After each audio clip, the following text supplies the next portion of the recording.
इसलिए मानव को विपत्ति और कठिनाई के समय में भी अपने को निसंशय भाव से जीवित रखने का और अपने अनुष्ठानों को पूर्ण करने का प्रयत्न करते रहना चाहिए। त्याज्यम न दो ताद्यम न धैर्यम विदुरेऽपि काले धैर्यात् कदाचित् गतिमाप्नुयात् सा यथा समुद्रेऽपि चिपोत भंगे संयांत्रिको वांछति तंतर्तुमेव।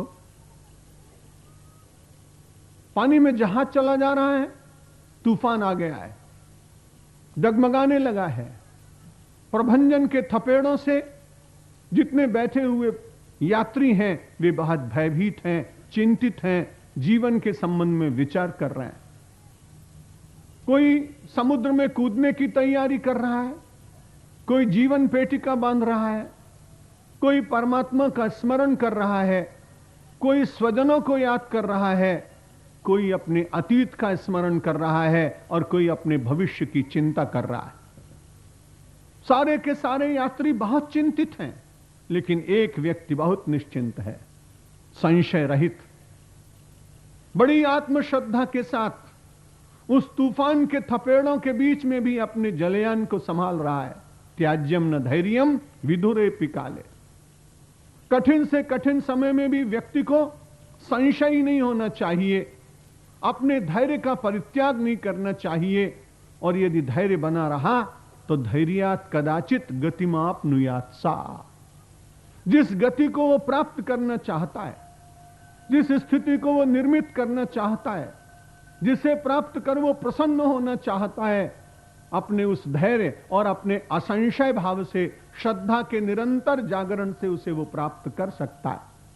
उदाहरण दिया कि जैसे इतने विपत्ति काल में भी सब लोग चिंतित होने पर भी उसका कैप्टन, उसका चलाने वाला बहुत बुद्धिपूर्वक शांत से देखता है कि परिस्थिति कैसी गंभीर है, किस दिशा में मुझे ले जाना चाहिए, चट्टानें किधर कम है, हवा का रुख कैसा है, इन सब को देखने के बाद बड़ी शांति के साथ और वो अपने जलयान को गति देता है। इस सारे भवसागर में हम और आप भी तो अपने अपने इस जीवन पोत को लेकर चल रहे हैं। सायंकाल आपने गा लिया है, गुनगुनाया है, सुख और दुख का नाम ही तो जीवन। संसार में कोई ऐसा व्यक्ति तो है ही नहीं कि जिसके जीवन में सुख ना हो, और कोई ऐसा व्यक्ति नहीं जिसके जीवन में दुख ही दुख हो। प्रवासी, सन्यासी, परिव्राजक, परिभ्रमण और लीन होने के कारण लोग बहुत मिलते हैं और कहते हैं महाराज संसार में मैं तो सबसे ज्यादा दुखी हूं। तब मैं उनको बड़ी विनम्रता से कहता हूं कि भाई एक बात बताओ, आप भगवान श्री राम जी से ज्यादा दुखी हैं क्या? उसने कहा भगवान राम और मेरी क्या तुलना।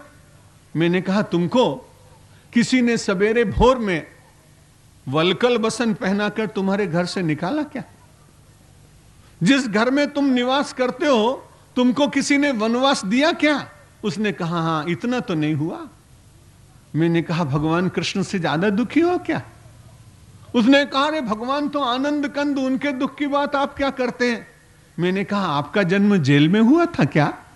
उसने कहा नहीं, जेल में तो नहीं हुआ।